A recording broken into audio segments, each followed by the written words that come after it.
Good morning, ladies and gentlemen. Thank you so much for joining me for my weekly office hours, the Startup Traction Hotline. My name is JDM, aka Josh David Miller, and I'm here to answer your questions. Whatever questions you've got, drop some down in the chat if you got them. Otherwise, we got some submitted in advance. We're going to talk about demand creation. We're going to talk about some other things too that are particularly fun. In the future, if you want to ask a question to answer live on the air here, you can just hit up this little link here, jdm.bio/ask, and you can either write a question, record an audio question, or even a video question. If you record a video question, I will actually just play it right here on the show. So pretty good. But let's go ahead and dive in here. So the first question we've got comes from Julie. And the question is, she didn't ask it this way, but it was, how do I create demand? And so I'm going to actually read her question, which is a little bit, is a little long, but there's some important detail in here. So bear with me just a second. This is the question. So trial and error is valuable. Completely agree on the value of that information goldmine. We have an accountant to advise on finance, an attorney to make contracts are well built. We have an insurance broker to keep us covered in liability. We have the clinical expertise and the nuts and bolts of our consulting work. So there we go, service business consulting work. We have completed one job and are negotiations on 4 more, but it takes so much legwork. And we are spending a long time explaining our focus and expertise over multiple calls and meetings to convince of our value, which is working. It's just time consuming and prohibitive, and that we can only convince clients that we find. We would rather have them find us, right? So that's kind of the core question here. So marketing, web design, public presence, getting our name out there so that people have contacted us, getting in front of the right people, having a polished public presentation. How do I learn who I can hire to assist with these? How do I know who is reputable and effective? How do I get the assistance I need with these aspects? Is there a trusted referral source? So, okay, so kind of a big, complicated question, but at its core, it's this one here. It's, how do I create demand? And so there's the reason I phrase it this way is that it's going to lead us to a big story, right? So I'm going to break this question down into a few parts because it's complicated and interesting, and it'll apply to everybody out there, regardless of whether you are doing a software startup or if you're a consulting company like Julia's or whatever. So the few questions are, one is like, how do we get people to come to us, right? So we call that demand creation. So how do we get customers to come to us? And the second thing is, okay, well, there's these resources and stuff we're gonna have to put together to make that happen. So who can help us with that? And we've got lawyers to do this and insurance brokers to do that. How do we, like, who do we find to help us do this part for us? So it's those two big questions. It's like the what and who. So I'm going to take a step back in order to address the what question. And so to do that, I'm going to actually talk about why we call it demand creation. So if you think about the process of actually starting a startup, we often use the 4 steps to the epiphany, the customer development process, right? Which is, you start off with customer discovery. This is going out there and finding out that there are people who have a problem that you think you can solve, and you form hypothesis about how to solve it. Then you do customer validation, where you find out, do they want this solution? Are they willing to pay for it? Is this the right way to offer that? Then you move into customer creation, where you actually start building a business model that can scale, and you start getting robust evidence of that. And then finally, step 4, you move into company building, where you now have this proven, validated business model, and all that's left is the easy work of scaling it. So those 4 steps. So we have, customer discovery, customer validation, customer creation, and then company building as the very last one. And so that flip from customer validation, that second step, to the third step of customer creation is this step we're talking about here. It's demand creation. It's going from going out and finding demand manually, literally manually, going out and finding where customers are and running experiments and doing this and that to try to get people interested and kind of get them in the door, right? To getting people to come to us.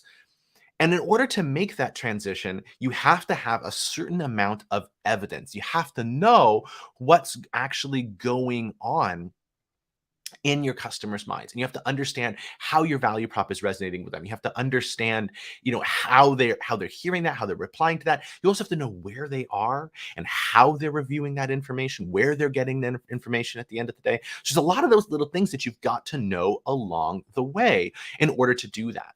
And then once you know that, right, then it's just marketing, for lack of a better term, right? You're just putting messages that work in places where your customers are, and then they come to you.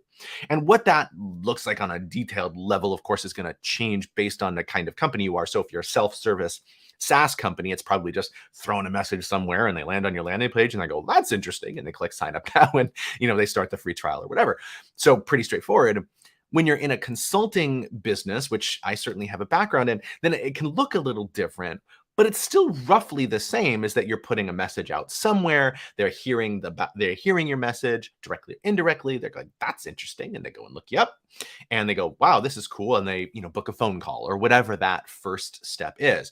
But you're still creating that demand. So we'll call it demand creation, because you're going out into the market and putting a message out there around this problem that you're able to solve. And people are like, I want that. Like, yeah, sign me up. Like, let's learn more about this thing.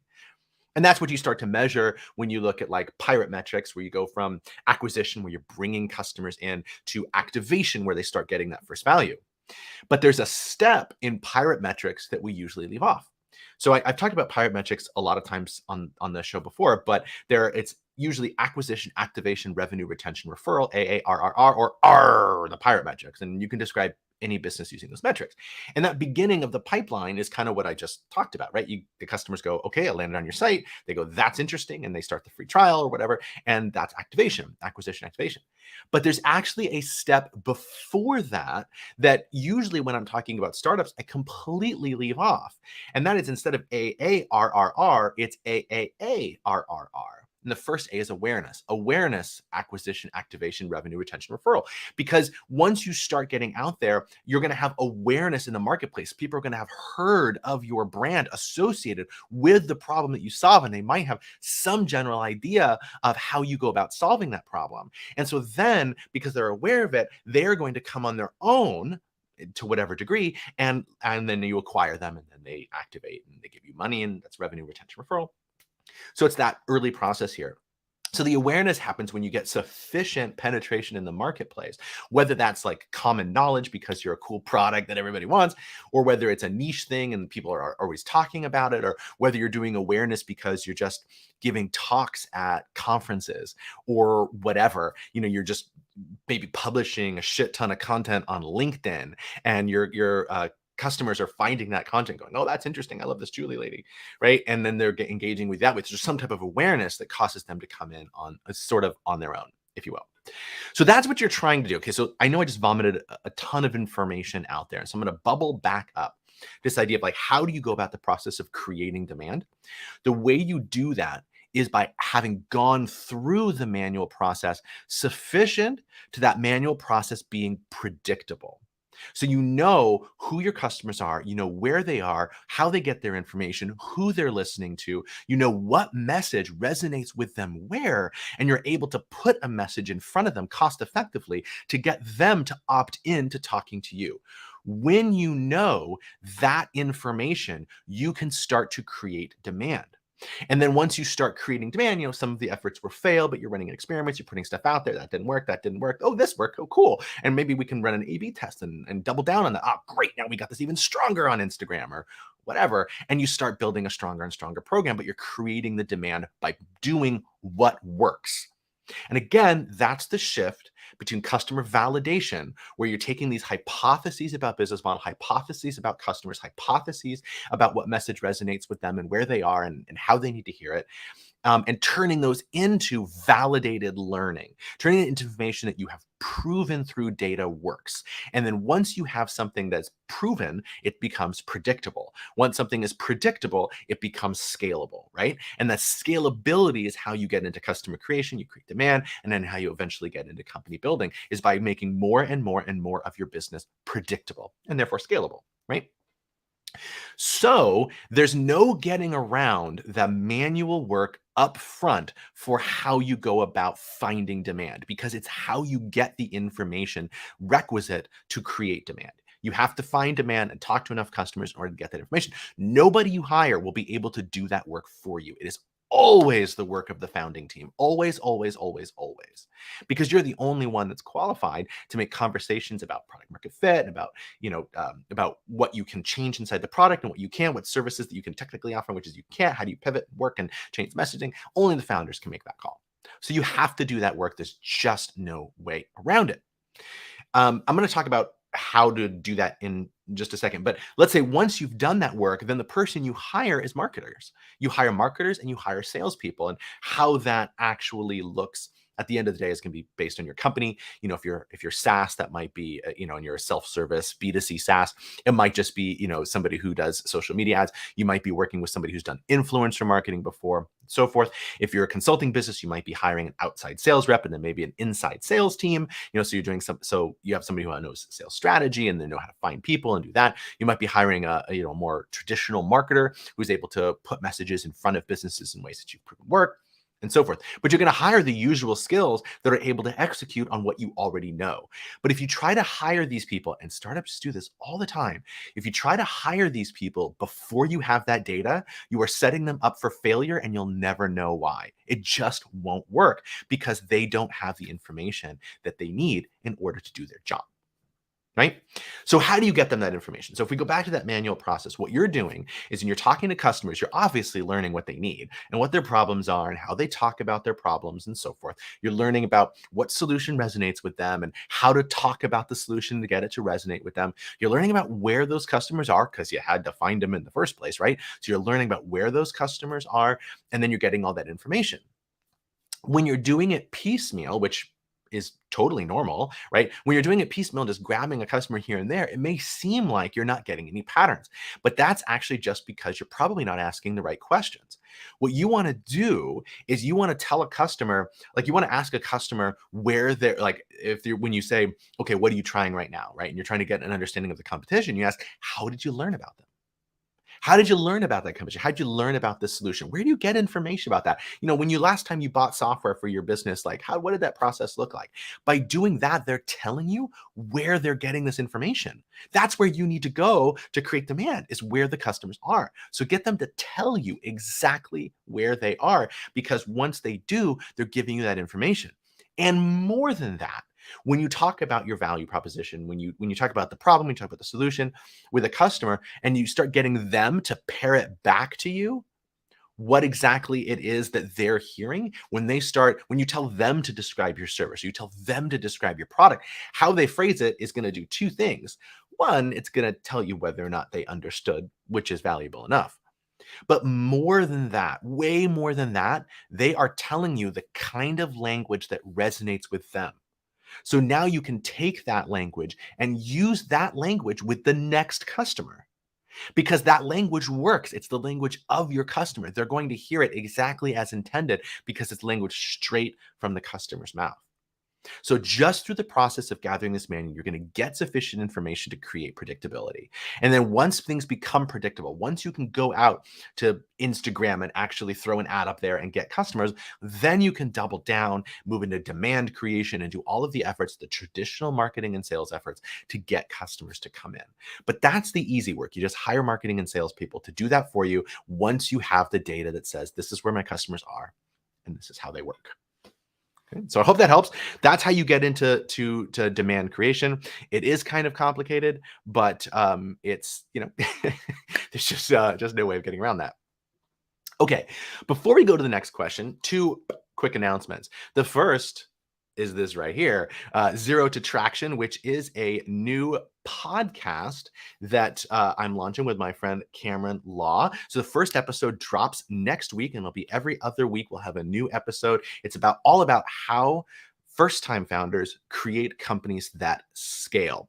So it's a conversational format where we're going to learn about startups and how to do the critical, difficult aspects of a startup by actually going through stories with founders. So it's about actionable information to help you get off the ground right away. So check that out, zerototraction.show. Sign up and to be notified when the show launches. That'll be the last week of March, which at the time I'm recording this is next week. So by the time you're listening to this, maybe we have a couple of episodes dropped. Speaking of which, if you're watching this in sort of real time, at the end of next week is our Startup Challenge event, which I'm really excited for. It's a local event here in Sacramento where people gather together for a weekend to learn how to do a startup by doing a startup, learn by doing. And so everybody gathers together on Friday night, 60 seconds to pitch a brand new idea. You don't have to, but you should. The most popular ideas form teams. Everybody forms teams around those most popular ideas. And then those teams have from Friday to Sunday to find as much traction in the marketplace as they can. And the company that finds the most traction wins. It's that simple. It's not about creating a fancy website. It's not about creating a fancy MVP. There will be no MVPs. It's not about any of that bullshit. One of our judging criteria is literally, did you do shit that matters that weekend? That's actually doing rapid prototypes, putting in front of customers, getting feedback, actually getting real data from real customers. About 30% of teams actually create revenue in that weekend. So it's an awesome event. Check out jdm.bio/SC. We'll redirect you to the page. You can sign up to participate. We got food and everything included in the ticket price. So super, super fun. So there is that. All right, cool. Let's see. Some comments in the chat here. How do you create customer creation without hiring a marketing team? So that's a good question. So you have to do the same work yourself, right? Like there's no way around that. And plenty of startups do, but there is always a time in the growth cycle when you have to switch to this. We often use these three terms. So it's when you first start out, you are founder only, right? So it's you, maybe you have a co-founder, but like it's you, the founding team, and you are doing all of the work across the entire company. And then you switch your processes like marketing and sales into what we call not founder only, but founder led. So the founder is still leading the day-to-day of all this stuff, but they're getting some help from some outside people because it's just too much work for one founder. And so can these processes and things that you're creating go beyond just a single person or, your founding team and actually work? It's like the early evidence of skill. You can take a process that you've created. It's not a force of personality. It's something that works, and you can give it to someone else and kind of have that work. So you go from founder only to founder led, and then you move into founder less, which is where those kinds of processes can work, like customer acquisition can work without the founder being involved, at least not in the day-to-day, right? The founder's, of course, still in charge. And so that process is necessary for scale. And so when it comes time to actually grow, you're going to be moving along that cycle from only you to you leading it to you not really being involved in the day-to-day of that. So eventually you will have to hire these people, but only when you hit that scale point. And either you have sufficient revenue to cover it, or you have sufficient, traction and evidence that you can get equity investment in order to hire those people. So there's that. But before that, you're going to do the exact same thing. So if you can't hire these people right now, you need to be doing it. You need to be putting ads where it makes sense, or getting messages in front of people. I talked about growth hacking before and other things. I'm happy to get more specific there, but basically you're going to have to do that job until you have somebody that you can pay to do that job for you. That's just, it's just work. It's just how it works. So cool. All right. So I believe we have one more question in our last few minutes here. Yes, we do. Okay, cool. Boom. So question from Neil. This is from a little while ago, but I didn't get a chance to answer it in the last couple of weeks, which is, what's the right formula for dividing equity? And there's a really common structure that one uses for this. And so if you Google this, you'll see that there's a certain, like Y Combinator, for example, publishes it's X% that you do amongst founders and Y% that you reserve for equity investment, and then Z% that you do for employee incentives. So when you hire a key hire, like a director of product, director of engineering, something like that, where they're not a co-founder, so they don't have like substantive equity, you give them some fraction of a percent of equity in the company to offset the additional risk of joining a new startup.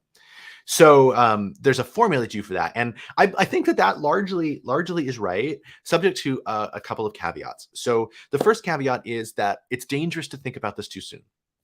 Most of the time when you're just starting out, the equity conversations aren't really helpful. They are a distraction from doing the things that matter. So keep that in mind. But assuming that you are at the stage where this makes sense, where you're starting to make some key hires, or you're actually formalizing partnerships with your co-founders and doing all of that, then you want to look at, okay, how do we divide the initial equity amongst us? And again, I think the rough percentages outlined by Y Combinator are a good start. And then second to that is, okay, so how do we decide which, co-founder A versus co-founder B? How do we split up the equity between founders there? And this is a highly contentious and like super awkward part of a startup. But I like to say that if you are fortunate in your startup journey, this will be the first of many difficult conversations. So in a sense, don't put it off. When it comes time to talk about how you divide the pie, then have the conversation, be forthright, be honest, be open, because it's like a marriage, right? No, your co-founder relationship is like a marriage. No good comes from hiding what you're actually, feeling. Good just doesn't come from that. It ends up leading to divorce, right? And in your startup, that leads to the end of your business. So you don't want that. So be open and upfront from the start. You're forming these deep relationships. And again, if you're lucky enough for your startup to survive, it's the first of many, many, many difficult conversations that you're going to have over the lifetime of your business. So there's that. So how do you actually go about the process of doing that? There are several ways to do it. I think the most common one is called the founder's pie. So if you just Google the founder's pie, and I think it might be founderspie.com or thefounderspie.com, one of those two, you'll find it. There's some formulas that you can use to do that. But the easiest thing to do, and I'm happy to share a template for this, if that would be valuable, just let me know, and I will put I will drop a link to a template that I've used before, a spreadsheet. The basic idea is that you come up with all of the things that you believe are necessary for the success, the near term, like next couple of years success of your company. That's going to be certain types of experts, like how important is industry knowledge, how important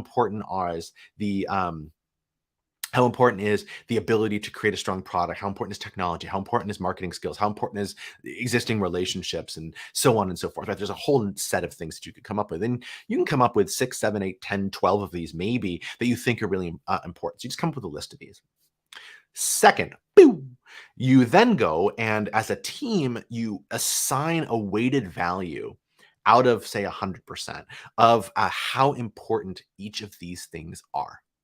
So that way you say like, well, it's important that we, have some engineering, but, we're not really building something very complicated and we can get by on a WordPress prototype for a while. So that's less important than being able to do customer acquisition. And so, let's rank these. So then you come up with a ranking for each of those. So now everybody agrees on these are the things that are most important to the success of our company. And here's relatively how important each of those things are. That's one axis of the spreadsheet. The next one that you do is all of the founders. And then what you do is you do a blind assessment of everybody else and yourself of what you feel like your ranking of that uh, that skill is. So how, like, if for engineering and sales were the two examples I gave. So like how much can you contribute, score 1 out of 10 or something like that, for how much you can contribute to those. So everybody ranks everybody. And then once you get to the end, now you have all these numbers and you're going to know it's going to be like you take off the mask and now it shows like I ranked you as having this value, right? And so, and we get all that information out in the open and now we have the first awkward conversation. And so this is where you actually start saying like, okay, well, here's what, no, like I've done this in the past and I haven't done this. And you just kind of talk through that to see if anybody wants to change their answers. It is not about consensus, but it's about opening up the ability to have an honest conversation and for somebody to revise their answers if they feel after further conversation that they had just judged this incorrectly. Once you have that done, you then just take the average of each of those values. And now you have enough to divide up the pie because you have what's important and who contributes most to that. You multiply those two numbers together. And then based on that total number, you then do as a proportion of the total, right? just do the ratio, your score over the total score, and that becomes your percentage of the equity that you offer. Not percentage of equity in the company, but the percentage of equity that you're giving out. So if you're giving out, 80% or whatever of the equity to founders, then it's that percent of 80%. I just got crazy with the math there. But anyway, so that's roughly how we do it. Again, if you want a template for that, happy to provide one. You'll have to fill in all the details on your own, but it can work. So yes, I think that Y Combinator's formula is a good formula. When it comes time to actually dividing up the pie, look up Founders Pie or kind of the tools that I'm using there, and you can kind of do that, but lean into the awkwardness because it's necessary. And with that, we're sort of out of time here. So definitely check out the Zero to Traction podcast. Check out the Startup Challenge. Do all of that. If you're having fun, give this show a like. Definitely appreciate a like or a subscribe here if you're on YouTube. And also let me know your questions so that next week, every single Thursday, 10 a.m., I'm here. So next week, I can answer whatever question you guys have. And with that, I'm going to go ahead and sign off. Have a fantastic rest of your Thursday. Have a great weekend. And I will see you guys next week. Peace